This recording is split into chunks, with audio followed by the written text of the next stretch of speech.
tarde, queridos ouvintes. Vamos a mais um episódio do nosso programa Direito Azul. Hoje vamos conversar sobre direito à revelação. Um tema muito especial, muito importante, como todos os outros, mas nós começaremos a conversar um pouquinho mais sério. Na verdade, nós já estamos conversando sobre temas bem sérios, bem profundos, bem importantes. Em todos os episódios, lógico, desde o começo, a questão é que nós fundamentamos primeiro a base da tese. Eu expliquei para vocês sobre o que significa, o que se trata o direito azul nos primeiros episódios. Nós viemos aí puxando um pouco do tema para questões mais sérias, mais urgentes, mais pontuais. E nós estamos passando por alguns assuntos, alguns temas, alguns episódios astrológicos nesses últimos tempos. Nós estamos chegando em alguns pontos decisivos do nosso cenário geopolítico. Quem estuda a escatologia é um dos pontos, um dos assuntos que eu trato também na tese de Direito Azul, questões de escatologia, contexto geopolítico. Vocês sabem também que dentro das filosofias, dentro do ocultismo, é um assunto importante, é um assunto da tese. E nós estamos passando e vivenciando episódios voltados a isso também. E o que vocês conhecem como Apocalipse, que a maioria dos cristãos falam sobre Apocalipse, sobre o fim dos tempos, na verdade nada mais é do que revelação. E o direito azul, ele chama esse termo do que sempre esteve diante dos nossos olhos e passa a ser visto. Essa é a essência da cor azul. Nada mais é do que situações que sempre estiveram ali diante de nós e nós passamos a enxergar, nós passamos a decodificar, nós passamos, portanto, a traduzir, a trazer do inconsciente para o consciente. Nós passamos a acordar, a trazer das nossas células, das profundezas de nós mesmos, o que estava adormecido para a luz da nossa consciência. Então nós estamos vivenciando períodos até astrológicos. Ontem nós tivemos um importante aspecto astrológico. O mês de fevereiro, estava conversando aqui com o pessoal da live, o mês de fevereiro tem importantes aspectos astrológicos, assim como o ano de 2026 tem vários posicionamentos planetários, muitas questões importantes que começarão a ser consideradas. E é importante também que a gente entenda que o divino, a espiritualidade, não segue o calendário gregoriano. O calendário gregoriano, ele foi posicionado e imposto, tá? Para controle governamental, para controle de poder. A natureza não segue esse ciclo, tá? A natureza segue outros episódios dos quais nós vamos começar aí a nos posicionar, nos voltar para isso. E essa situação, então, de revelação, de fins, tá? Finais dos tempos que vocês consideram, nada mais é do que transição, momentos de mudanças. Não é que vai acabar o mundo, não é que, nossa, o que vocês criaram muitos misticismos, a gente vai reconfigurar para que fique um pouco mais fácil de compreender. Né? Foi feito aí muitos episódios ilusionários, não sei como colocar aí para que seja mais fácil de vocês entenderem, mas até mais irreais e muito mais fantasiosos do que realmente são. As coisas são mais simples e mais humanas. Tá? Existe sim muitas coisas se cumprindo, muitas profecias se cumprindo, inclusive diante dos nossos olhos, e nós não estamos enxergando. Nesse momento aqui agora está se cumprindo várias profecias. Diante de nós, o tempo inteiro se cumprem profecias. Não só nos noticiários, não só no cenário geopolítico, mas muitas vezes no trem, muitas vezes nos hospitais, muitas vezes em situações cotidianas. Então, o direito à revelação é um direito que todas as pessoas têm de enxergar o que está diante de nós. Portanto, a palavra Apocalipse diz respeito à revelação, diz respeito a enxergar o azul, os direitos azuis, o direito azul, direito que sempre esteve diante dos nossos olhos. Então, o Apocalipse em si não é o fim do mundo, é o final de um ciclo, o final de uma era, o final da era de peixes, para entrarmos na era de aquário.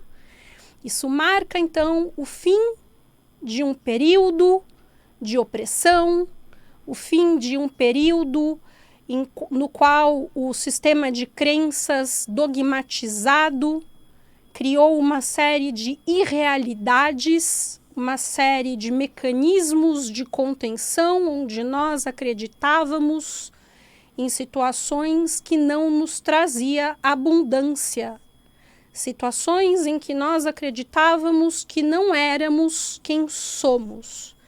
Isso está sendo devolvido à humanidade, ok? Nós estamos acordando para quem de fato somos. Nós estamos resgatando os nossos verdadeiros poderes de divino humano e de humano divino. Eu tenho aí uma incumbência enquanto autora de O Direito Azul, autora dessa tese, de devolver, portanto, às pessoas esses direitos, devolver à humanidade questões voltadas aos próprios direitos coletivos, direitos que não são vistos, mas também a história. Há uma história que foi escondida. Algumas pessoas gostam de chamar de linha rosa, de sangue crístico. Existe uma história muito bonita, existe um conto de fadas muito bonito, escondido no inconsciente coletivo. Isso será trazido aos poucos, com as personagens certas, no seu devido tempo. E todo o trabalho de preparo a nível inconsciente foi feito ao longo dos programas. Então, eu aconselho vocês a buscarem no YouTube da rádio, no YouTube de O Direito Azul. De novo, tudo que vocês colocarem na internet, @O Direito Azul, é material meu. Assistam os episódios passados, porque existe todo um preparo por trás do tema, existe toda uma linguagem simbólica de preparação para que seja possível, portanto, a absorção da mensagem no momento oportuno, tá?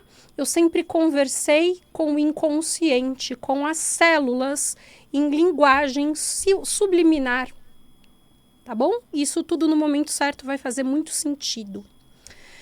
Voltando ao direito à revelação, o conteúdo de O Direito Azul, gente, ele é fruto de canalização. Eu vou conversar um pouquinho com vocês sobre a história do Direito Azul, como ele veio para mim. Isso também é importante que vocês tenham ciência. O Direito Azul, ele foi um livro escrito em 2021, tá? Eu vou contar como que ele veio. Ele é um direcionamento do Arcanjo Raziel. O Arcanjo Raziel não é tão conhecido ainda como Arcanjo Miguel, como Arcanjo Rafael, como Arcanjo Gabriel. Ele é o Arcanjo dos Mistérios, o Arcanjo, portanto, também da Revelação. Ele trabalha diretamente no raio azul, azul índigo. Os índigos, vocês sabem, são almas missionárias que trabalham com preparação de caminho, né? Então, o Raziel, ele é o arcanjo dos mistérios, das simbologias, do oculto. E ele se apresentou para mim, disse que ele era o arcanjo Raziel, e me veio esse nome, O Direito Azul. Eu achei estranho à época, eu sempre gostei de cor-de-rosa. Falei, nossa, azul, porque é azul? Mas comecei a escrever coisas que eu já tinha acessado. Eu sou advogada, sou especialista em Direito e Tecnologia, já tinha especialização em Direito e Tecnologia, já tinha especialização em Direito Tributário. Comecei a escrever, então, assuntos que eu também estudava há muitos anos. Eu sempre estudei escatologia. O meu pai sempre me treinou em muitas disciplinas, voltadas a muitas religiões também. Eu tive um treinamento dado por ele, sempre voltado a essa parte religiosa, simbologia, ocultismo, a Bíblia. Eu fui uma adolescente que lia a Bíblia inteira, já contei isso para vocês também em episódios passados. Muito apegada à escatologia, simbolismo, ufologia. Sou numeróloga também por formação. Sempre tive interesse nessas artes magísticas, enfim. Então, ele foi me canalizando informações de forma que eu conseguisse unir muitas áreas do conhecimento voltadas para a estrutura do direito. E eu escrevi esses conhecimentos. Isso foi fazendo sentido dentro de uma lógica. E aí eu lancei o livro, eu escrevi ele muito rápido. Eu lancei e eu comecei a gravar conteúdo. Vocês vão ver no YouTube os primeiros vídeos que eu gravei.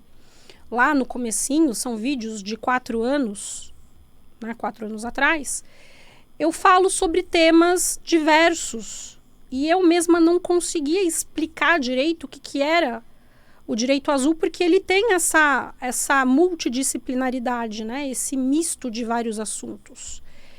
E eu lembro que o pessoal que eu tinha contratado na época, eles falavam para mim, eles falavam, tá, você tem que dar uma direcionada até para a gente conseguir direcionar teu público, se você fala de numerologia, se você fala de escatologia, se você fala de astrologia, porque tá meio difícil da gente fazer um recorte para fazer aí, né, colocar no público certo, como que é, o que é o direito azul, vamos fazer um recorte.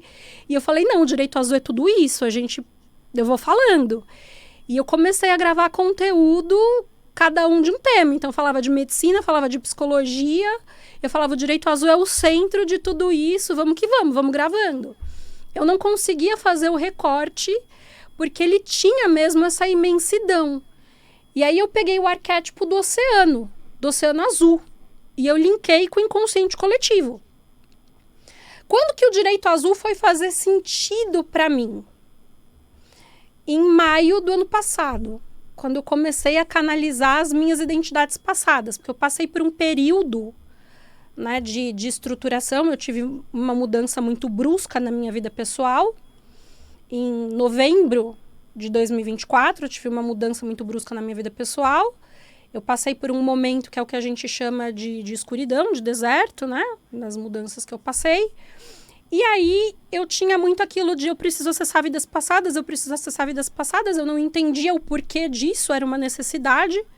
Eu não recomendo que ninguém acesse vidas passadas, a não ser que você tenha um emocional muito pronto para isso. Mas eu tinha essa necessidade, não sabia explicar porquê, até que isso veio para mim. E quando isso veio para mim, aí o direito azul fez sentido. E as minhas vidas passadas, elas vieram praticamente todas de uma vez. Isso foi em maio, por volta de abril, maio do ano passado. Aí eu fui compreender o que era o direito azul. E é muito engraçado que isso vem de uma forma geometricamente perfeita. Estou esquecendo do tarô, né? O tarô Direito Azul foi lançado em 2023. Foi muito engraçado também, porque eu acordei um dia, era próximo do meu aniversário, eu faço aniversário dia 24 de junho, e era por volta do dia 18 de junho, mais ou menos, eu acordei um dia e eu vi por clarividência esse deck aqui na minha frente, né? Eu vi essa caixinha na minha frente, assim, e aí eu falei, eu preciso desenhar um tarô. E eu acordei, levantei, era um final de semana, não tinha agenda, não tinha compromisso, comecei a desenhar à mão, carta por carta, comecei a fazer desenhos à mão. O meu pai, ele era artista plástico, acho que eu já contei isso para vocês, desenhista, assim, num nível que ele pegava um papel de pão e uma caneta Bic, e ele olhava para você, ele fazia uma foto sua, sem brincadeira, era nesse nível. Lógico que eu não tenho esse nível de arte, né? Mas eu cresci vendo ele fazer desenho nesse nível. Então, herdei um pouquinho. Lógico que meu desenho é um pouco mais infantilizado e tal.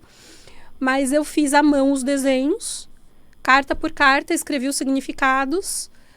Depois a gente passou, né, tem uma pessoa contratada, ela passou esses desenhos para o digital, e são 40 cartas.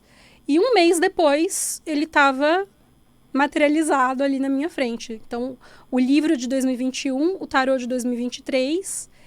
E eu só fui entender esse trabalho em maio do ano passado, com a vinda das minhas identidades de vidas passadas. E aí, eu posso dizer que foram meses, assim, muito intensos para poder lidar com tudo isso, para poder internalizar emocionalmente tudo isso, para poder digerir, para poder trabalhar o psicológico, o emocional, o mental, o energético e uma série de coisas, para poder entregar hoje com consciência o que é o direito azul, qual a mensagem por trás do direito azul e tudo que isso fecha dentro dessa geometria. E o ponto principal é: humanidade e divino é a mesma coisa, tá? Em densidades diferentes de matéria. E toda ciência existe para comprovar isso. Então, não existe distinção entre divino e ciência. Por isso que a gente precisa romper o sistema de crenças. Isso é o Apocalipse. Isso é a revelação. É por isso que existe o chamado fim dos tempos, ok? Essa é a queda da Matrix. Então, o que vocês chamam de a volta de Jesus é a volta da consciência crística, tá? Isso é muito importante que vocês consigam absorver, porque as pessoas estão imaginando um evento surreal, uma situação, né, ilusionária, fantasiosa, e na verdade o que vocês precisam alcançar é uma vibração de frequência de 1000 Hz. O reino não tem nada para fazer com os corpos adoecidos de vocês, tá? Ah, porque vai ficar roupa, o corpo vai sumir, vai subir. De verdade, vamos ser racional, tá? O reino é no planeta. Esse planeta ele foi projetado para ser o reino, para ser uma igreja inteira. O avivamento da igreja é a vibração ser elevada. E as pessoas ainda não estão conseguindo alcançar esse nível de consciência. Só que o planeta Terra está mudando a vibração. O que vai começar a acontecer? Vai começar a ter doença. E no momento que chegar, eu falei isso no episódio passado, no momento que chegar a começar a ter doença, que já está começando de novo, começar evento climático, porque tá começando a dar mudança de vibração climática, né, física, as pessoas vão ter que começar a acordar, ou se não pelo caminho do amor, pelo caminho da dor, vão ter que começar a lembrar do Deus interno, vão ter que começar a elevar a vibração. Porque quem não conseguir alcançar essa frequência vai começar a dar problema. Então, o que é o Apocalipse? É a transição. O véu vai cair e a consciência vai voltar. Esse é o ponto. Então, o ponto é fazer sentido lógico, tá? Dentro do científico. Então, é a era do conhecimento, não mais da crença, do dogma. Eu falo isso há vários programas já. A gente acreditou por muitos anos, por muito tempo, no improvável. Agora a gente tem que olhar para a realidade. E a realidade, gente, ela é muito mais leve. Ela é muito mais lógica. Ela é muito mais sutil. Ela é muito mais fácil de ser digerida. Ela é muito mais humana. Essa é a beleza das coisas. Esse é o ponto, tá? A gente tem, por exemplo, uma população no Brasil que é uma população miscigenada, que é uma população, na esmagadora maioria de cristãos, e aí eu vou entrar, eu sei, num debate que não tem comprovação de que teve a existência, porque não tem história. Gente, já falei isso em episódios lá atrás. Se daqui a 2000 anos apagarem todos os seus registros, ninguém tem prova de que você existiu. Se você deixar descendentes, talvez daqui a 2000 anos, 3000 anos, exista a prova de que você existiu. Se você não deixar e apagarem toda a sua documentação, todos os seus registros, você não existiu. História é isso.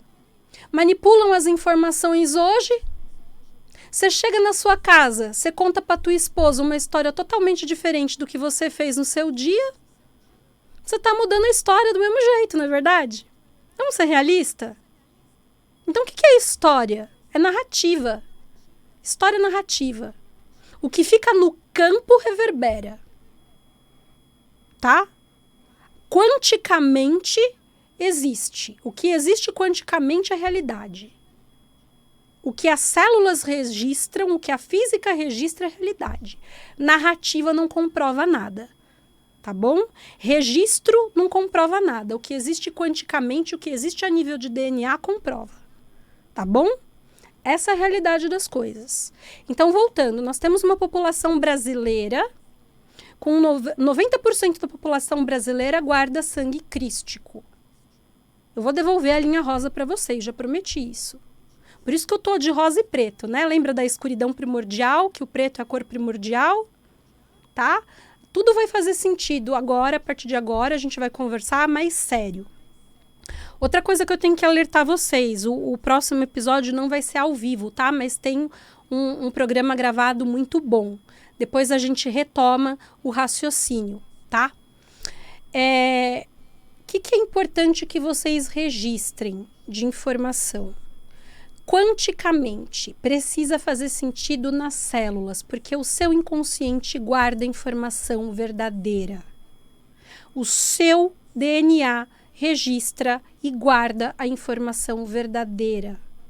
Por isso que eu falo que o direito azul não considera prescrição, não considera anonimato, não considera muitas coisas que a legislação positivada considera. Porque a informação, a realidade é gravada a nível quântico e a nível de DNA.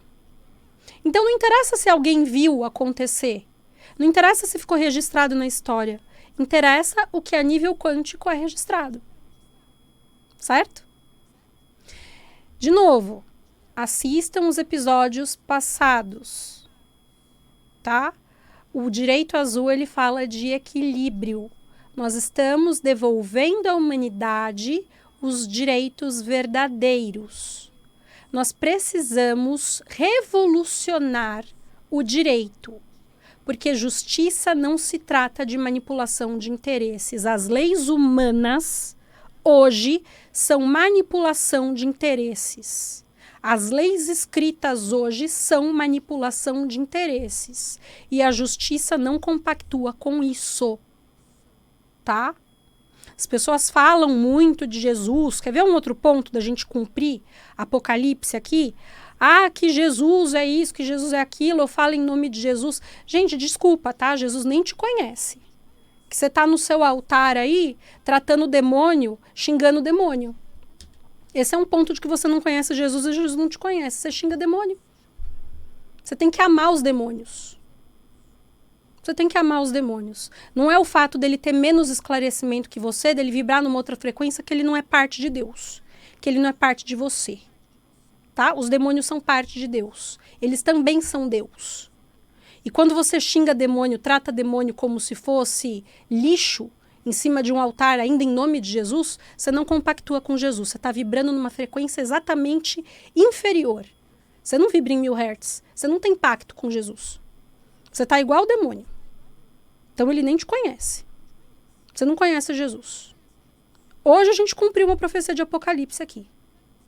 Né? Viu que bonitinho? Isso é revelação, isso é Apocalipse. Enquanto você tratar demônio como se fosse lixo, você não tem pacto com Jesus. Jesus não te conhece. Então você tem que amar os seus inimigos. Você tem que amar os demônios. Tratar os demônios como se fossem irmãos. Então você tem que cumprir, de fato, a profecia. Certo? Vamos tirar a carta do tarô, que o nosso tempo está esgotando? Isso é Apocalipse. Cumprimos hoje uma profecia. Percebe? É bem mais sutil, é bem mais fácil e bem mais real do que imaginávamos, não é? Ciborgue. A carta é ciborgue. Céu e terra, humano e divino, é a mesma coisa, gente. De novo, assistam os episódios passados. E até semana que vem. Não ao vivo, mas ainda assim um episódio muito importante. Até lá, gente. Até semana que vem.